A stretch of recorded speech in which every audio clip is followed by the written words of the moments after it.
Hello, welcome to our first Resilience podcast show. It is a podcast show that is a community-driven podcast of powerful stories of resilience, perseverance, culture, identity, and progress. And today we got a special guest. Before I get to introduce our special guest, this Resilience podcast show, man, is just to inspire and motivate.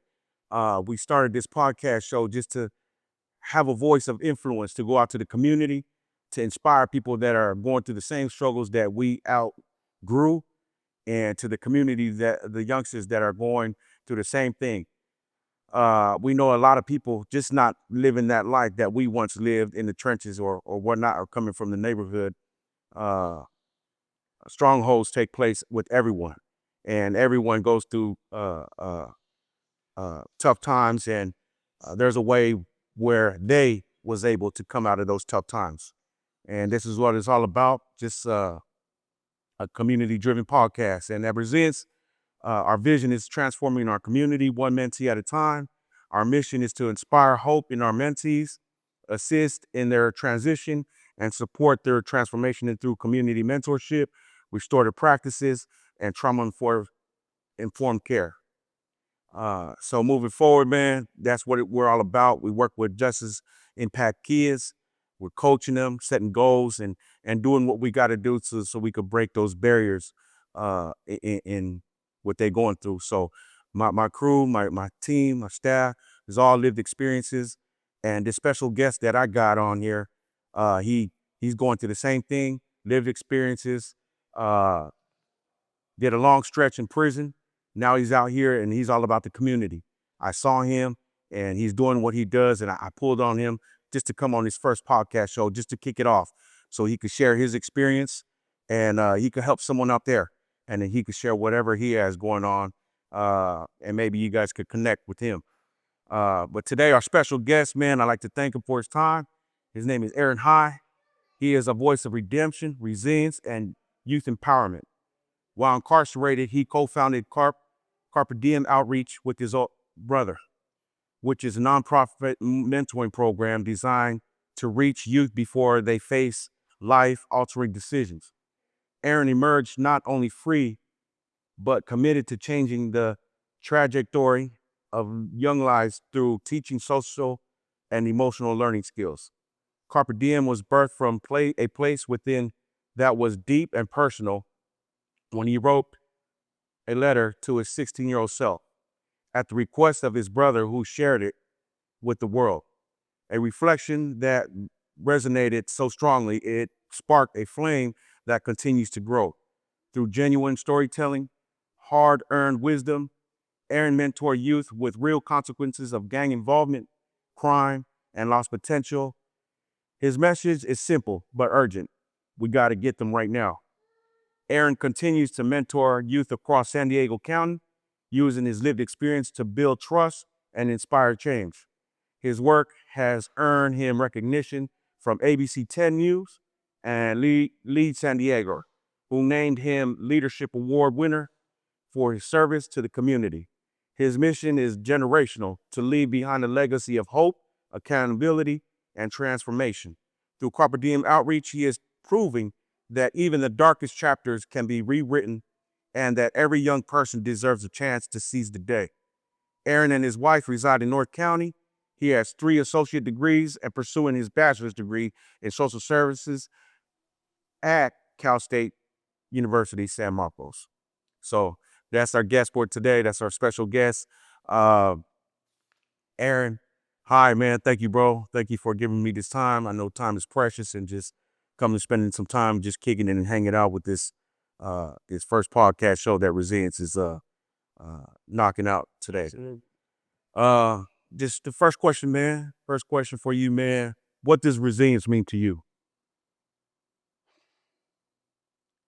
Resilience means to me that you can go through something and you can come back from it, and you can learn from it, and you can grow from it, and you can actually build something from it. Is taking your losses, it's taking all your flaws, everything that you've been through, and turning it into something productive. Right. something to where, okay, that wasn't working. Now I'm doing this.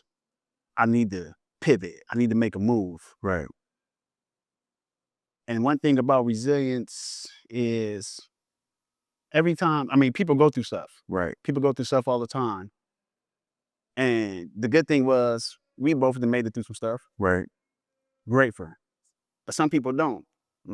They don't get to see that they have that resilience. Like you go through something, you hoping you can make it through it so you can learn and grow from it. And that's why I take this so serious. That's why I take it so serious. Because some people don't make it. Right. Some people like completely lose their mind. Mm-hmm. Some people die. Yeah. Some people have ailments where they can't even talk no more and all type of stuff. Right. Now, I made it through 27 and a half years as an active, super active gang member. Sheesh. By the grace of God. That's right. Like, and I ain't even no big believer like that. Mm-hmm. But there's no way you can tell me that what I went through up in there and how I walked it out and then how I come out here and function in society, that it ain't a calling on my life. And that's why I take my work so serious. And that's why I toe the line. That's why I press the issue. That's why you see me in places people say I ain't supposed to be, because them the people we trying to reach. Right. I appreciate what resilience do. I super appreciate resilience do. We about prevention. I don't want my kid to have to get in trouble to be offered services. Mm-hmm.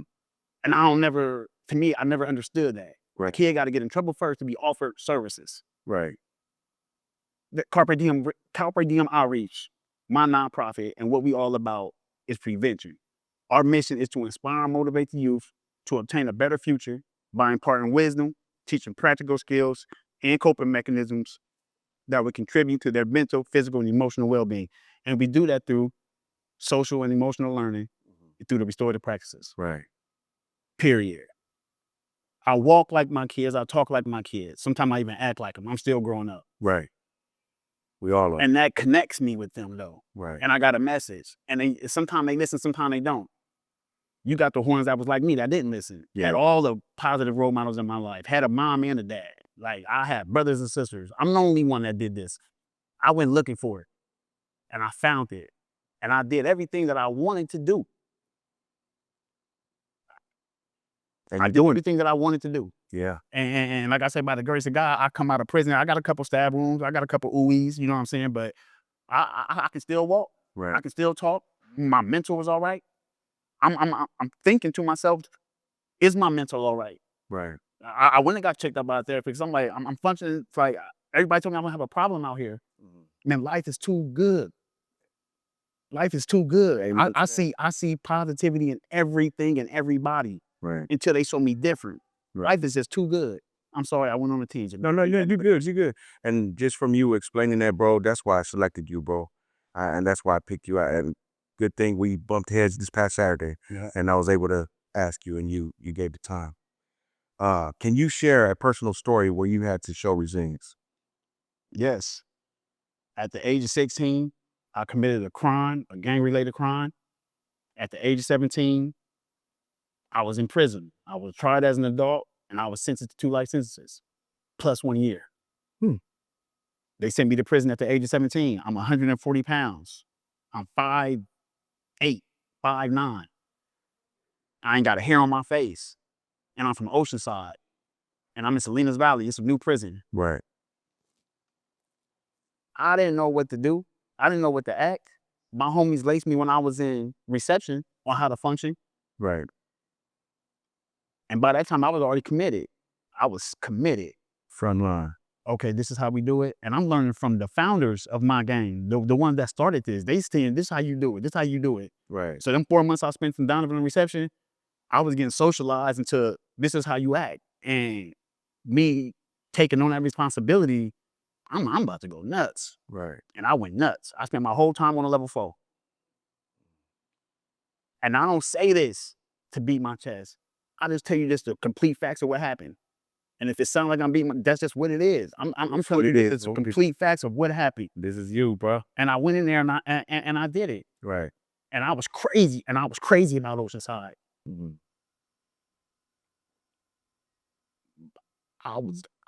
I was completely consumed by the gang. I hear you, bro. And all I did was to learn. The essays taught me, the Northeast taught me, the BGF taught me, the Blue Notes taught me, the CCOs. They all felt like an obligation because I was 17 on a level 4 prison. They all felt an obligation to give me game. Right. And they didn't know they had the right one because I was a sponge. And I sucked it up. I believed in everything. I'm like, this is what it is. I'm never going home. I got 2 life sentences. I'm about to go crazy for Oceanside. Right. And I promise you, and like I say, it's not to glorify me and nothing I did. I say I did it, so then when I'm talking to my kids, I'm really telling you I did it, and I did it at a high level. Mm-hmm. That's a trip, man. That seemed like it was one of the hardest obstacles that you have faced, right? Just doing all that time. That doing it on that type of level and then actually making it out. I walked out from a level 4 prison. Still, the day I'm walking out, the politics is still going on. While I'm walking with my bag, I don't even believe I'm going home. Because it's still jail. I've been here 27.5 years. I learned how to shave. I learned everything in prison. I turned into a man in prison. I matured in prison. Right. Everything about me was prison. Right. I'm going home. I'm just walking across the road like it's just like, I don't even realize I'm going to the gate. I'm still chopping in with people, shaking hands and talking about stuff that happened yesterday. Right. Then I come out here and my family and my wife, when I say they completely consumed me and brought me in and it seemed like when I came out, everything just, because I was learning a lot in prison. I got 3 degrees. I was learning a lot. Right. But at the same time, I could not shake this gang banging stuff. It was like a drug. It was super addictive. I hear you. I started my first college in the hole. So I'm going to college classes, but then I come out my college class with my books like, what happened? Who we getting to? Then why we ain't doing nothing? Why we over here? Right. Hold on, hey, take the books in, because I know you going in. That's how it was. That's how it was. I wanted everybody to know about Oceanside, California. And that was my whole mission. I seemed that was your lowest then, huh? That was when I was at my lowest. I was completely at my lowest. I was completely consumed by the game. I was completely stuck. I started reading books. When I say I started college in a whole, I'm talking about, and I know this is a cliche, education completely opened my mind to something new. Right. I'm reading about people they talking about 100 years ago. I'm like, who gonna be talking about me in 100 years? Nobody. I'm just gonna be dead. Right. Ain't nobody gonna talk about me in 20 years. I just started studying. I started reading, and it just made me seem like this gangbanging stuff that we doing, we are like this big in society. Seriously. We are a small population, but to us, it's our world, and we can't see outside of it. But when I say the world is so much bigger than this little thing that we doing, I thought Mexicans was this. I thought Samoans was this, because this is the valley. Right. This is the Mesa Margarita area. This is what this is. It's not. The world is so much bigger than that. Right. We a small percent doing that stuff. Right. Man, I ain't on that. What raised that way, and I'm cool on it, man. That was my lowest moment. And you talking about resilience, making it through that, and being able to come home with a message. Man, you got a lot in you, brother. It seemed like he went through a lot, man. And what gave you the strength, man, to even shift? You had that mindset, like, forget everyone else. This is straight crip. How were you able to shift that mentality? How? The only way I was able to shift it, and I ain't gonna lie, people say we do a lot of stuff for ourselves. That's what they teach us in self-help courses. You got to do it for you. You got to do it for you. It wasn't me. I did it for my family. Right. I did it for my wife. And as I was doing it for them, it became about me. I went to school to get my degrees, knowing I wasn't never coming home, but I wanted my mom and dad to be able to hang something on their wall. So when I die in prison, oh, my son just wasn't that. He got college degrees. So I got those, and I sent those home. Right. I'm not intending to come home and be able to use these and apply these in society. I did that strictly for them. Right. I happened to get out in 2020. Oh, you can go to Cal State with these degrees, or you can go get a bachelor's degree. So, man, let me get that. And y'all gonna pay for it too? All right, let me go. Right. Like I say, it was my family and my wife. It started with them. That's what gave me the willpower to transition. They was getting old. Everybody was getting old. Mom had a stroke. My mom gone now. Like, I got to spend 22 months with my mom. It's all good, brother.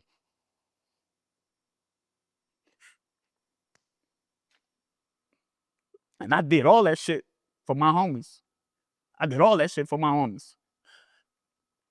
And I come home and I spend 22 months with my mom. Why am I here messing with these weird, no good ass niggas?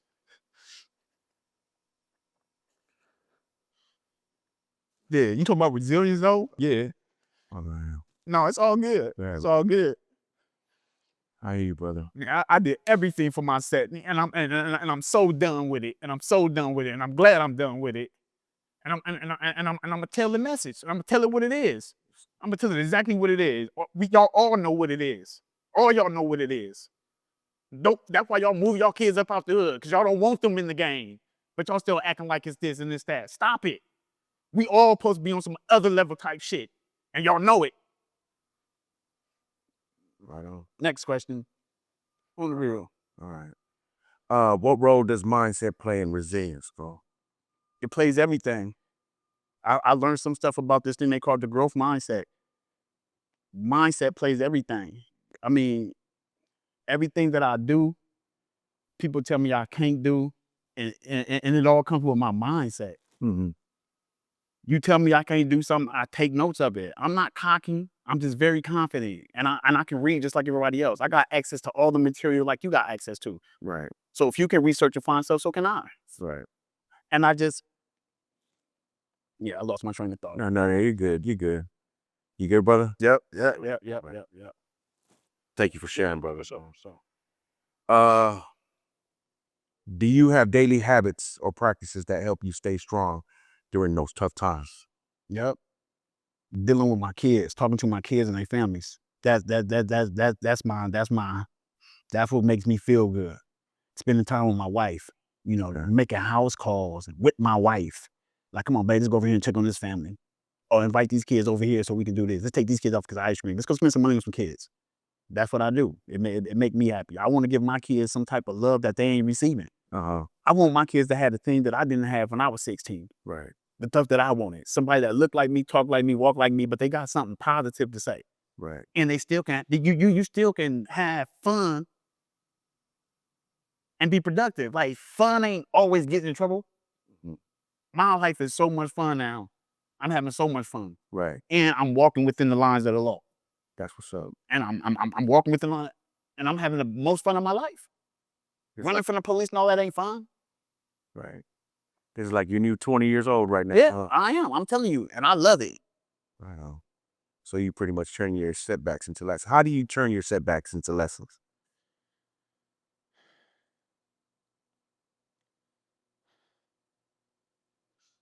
Man, because I got a couple setbacks that I've repeated mistakes, but some I have actually turned into lessons, and the ones I'm looking at the ones I didn't turn into lessons, like how come I didn't and why I didn't, and I don't know. I can't answer that question. But the ones that I did turn into lessons, it was because I wanted to. Okay. It was because I wanted to. I wanted to be done with this, and I wanted to move on from that. Right. And then the things that I'm struggling with, obviously I don't want to be done with them. Right. Because I'm like, you know what I mean? Like, come on. I didn't mindset is everything. I know what needs to be done. I know that it's an issue. Aaron, get it together. So every day, my life is a constant healing and constantly growing. Right. Another question, man. Who has been a source of strength in your resilience journey? My wife. I'm talking about, she literally turned my ideas into reality. Like, I think of something, baby, let's turn Carpe Diem outreach into something. I just wake up 4 in the morning. Next thing you know, that she didn't put something together. Here, read this. Okay. My wife completely, like I said, she did 14 years with me in prison. I'm talking about, when I say she got better with time, when I get out, she's still getting better with time. We've been together 16 years. She married me in prison. Now my wife is solid, A1 stump down. That's my biggest support. That's my everything. And that's what's gonna take us to the next level.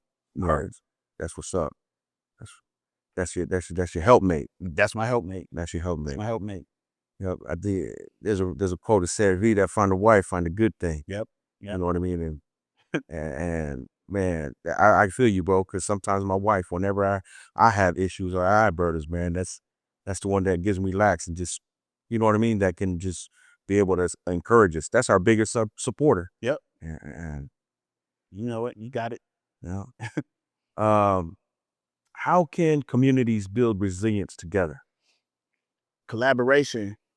Quit always thinking that somebody trying to step on your toes. Like, why can't we work together? It take a village. Right. If you got this, they got this. We got 10 different people with 10 different things. Why are you feeling like I'm getting in your way? Right. The mission's supposed to be the kids, not Decision. your way. So let's collaborate. That's the biggest thing. That's how you build community. Collaboration, man. Let's work together and leave the egos. And let's really put the kids at the forefront of the issue. Real talk. Because everybody want to look at them as numbers and money. It ain't right. Let's get together as a community. We got plenty of organizations. We got plenty of people that's willing to get out there and fight. Right. And all do different things. Let's do it together. Real talk.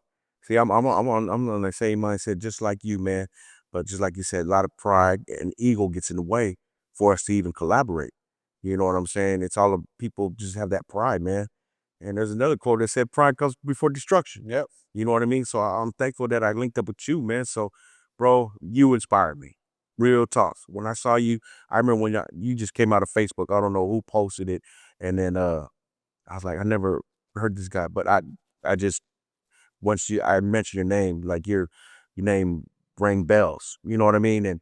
And just seeing from what I heard you as to what you're doing now, it inspires me, bro.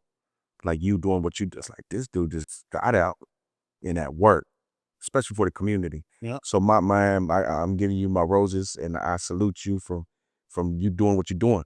Cause the streets could teach the youth something else, bro. Absolutely. You know what I mean? You know it. You already went through what you went through and now you're showing resilience right now. You know what I mean? You bounce back from all that tough, the lies that the street could tell you. Yep. You know what I mean? And it was hard because you wanted to represent that to the fullest. Yep. You know, it was either that or nothing. You know what I mean? So I salute you, bro. And man, I'm really celebrating every time I see what you post. Real talk. Um, what advice would you give someone struggling right now? Because I probably some guys in the pen could be watching this. What advice can you give someone struggling that had that same mindset when you were 16, 17, first hitting the pen? What advice can you? Because there's the pen and got like crazy right now. It's a moment. It's a moment, man, and it's gonna pass. That's the best advice I can get. Like, it really seems like that was just a moment, and it passed, and now I'm here. Right.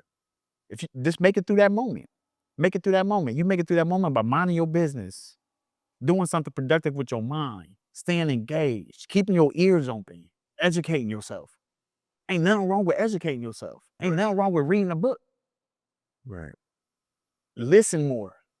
Listen, Mm-hmm. as opposed to talking. To me, that's probably the biggest aspect of communication. People think it's talking. It's listening. Right. It's that. I hear you, brother. And one more thing. If you could tell your younger self one resilience lesson, what would it be? What would you tell that 17-year-old Aaron? To guard this eye a little bit more. Because people have been hitting me in that eye. It's like every fight I get into, somebody hit me in that eye. So I'll tell myself to duck. No. Nah. You was like, for real? Like what you would tell yourself? Yeah. Me go off. I'm like, okay. No, but what would I tell my 16-year-old self?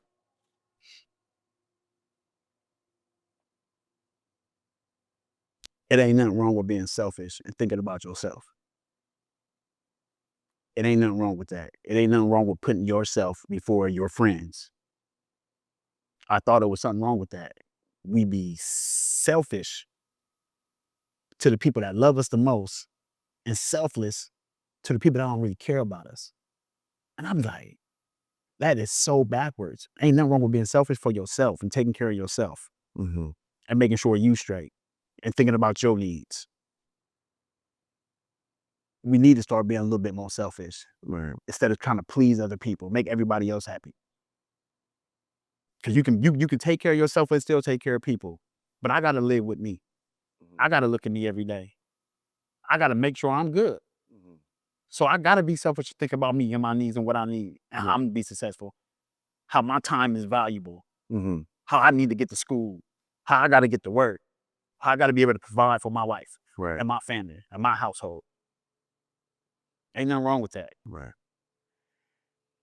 Before we close out, is there one person that inspired you to be where you're at today? That taught you resilience? One person that inspired you to be resilient? Well, and a lot of these people is probably still in jail. But the main person would have to be my dad. Like, I learned so much in jail from a lot of people, but the stuff that my dad instilled in me since I was a kid, I think allowed me to survive that, to be able to come home and to build community. Because the more I walk into this work that I'm doing, I realize how much my mom and dad really did out here, how productive they really was, and how people still like, oh, you they kid, you doing what they do? My dad always been stumped down solid. Like, he always been stumped down. He gave us the coldest ass whippings and all that, but he was always stumped down solid. Took care of his wife, his 5 kids. Like, Pops was like, and you know, I know a lot of people feel a certain way about their parents too, but I'm like, man, when I look at my dad, like, to me, in my head, I'm not a Christian, but my dad is what a Christian's supposed to be. I watched him. I stayed in the house with him. I seen him. Dude was solid. My dad was just a solid person, and he's still pushing right now. 71 years old, look like he's 50. Probably look less than that. But my dad is that's always been my role model. Right. That's always been my I wanted to. That's how I ended up. That's a whole different story. But I know your dad. Your dad was a good man. Yeah. Where I was serving at, man, with church, man, we collided with Pops. Right. My pastor, he ministered at Pops' I think it was one of their anniversary services. It's probably not, but he was a solid dude, man. Really humble dude, soft-hearted, man, but about his business with this Christian faith. Yeah. You know what I mean? Man, just, you know, we're about to close this out, though, man. I really appreciate your time, brother. You know what I mean? It's just seeing those tears, real talk. It's like you went through a whole lot. And then you sitting right here and then just showing your experience of how you were resilient. And this is really for the community to hear. You know what I'm saying? Especially when we look at these lenses, man, there's going to be like thousands of people watching this. And you could be able to inspire someone that went through the same mess, the same trauma. But from you speaking, man, it can inspire and give motivation for someone else to get up from that place. You know what I mean? So this is what this podcast show is all about, man, is just to inspire. You know what I mean? Going through the same struggles, because the street life can really blind your eyes from seeing. Yeah. You know what I'm saying? And I really appreciate it. So if you want to go ahead, right now the floor is open about your nonprofit organization. You can give that opportunity right now to let all the youth know. I know a lot of the youth is going to be tuning in. Absolutely. Carpe Diem Outreach, like I said, our mission is to inspire and motivate. Come September 12th, we're going to be facilitating bi-weekly groups at John Landis Community Center, thanks to Anna Solorio. And we do activities, we do outings. All we do is kick it. We hang out and we end our day with the Restorative Circle. We do it 2 hours bi-weekly. We go to trampoline parks, we go to amusement parks, and we just socialize. And me personally, I give it to you real. I don't lie to you. I don't pop it. I talk to the parents. I make sure that we got an understanding. We open for registration. Carpe Diem Outreach, CarpeDiemOutreach. Look us up. You'll see our email. If you look up Carpe Diem Outreach, you're going to see my face. You see my email, throw us an email. And I'll definitely respond. And I'm looking forward to hearing from you. And thank you, Joe, for this opportunity. Right. Thank you man. Thank you for being here. Just before we close out, just wanted to let everyone see your sense of humor. I just want to ask you a couple questions real quick before we roll out. Batman or Superman? Superman, always. Best superhero ever. Burger King or McDonald's? McDonald's. Costco or Sam's Club? Costco, all day. Walmart or Target? Walmart, what? I get the same feeling. When I be rolling in Target, I feel like, man, you belong at Walmart. Chargers or Raiders? Chargers. Man, how long you even asked that question? We about to go up in here. Kobe or LeBron? Kobe. Gatorade or Powerade? Gatorade. Biggie or Pac? What? Pop. Pop. All right, man. Thank you. All right. Yeah, that was easy right there. Yeah. All right, man. Just thank you all for tuning in, man. Remember, Aaron Hye, Carpe Diem. Man, just go ahead and follow him and do what you got to do. If you want any of your youth, man, that are going through the same struggles, he let it be known. You know what I mean? So thank you for your time. Appreciate you, man. Tune in with us next time. Peace out. Outside.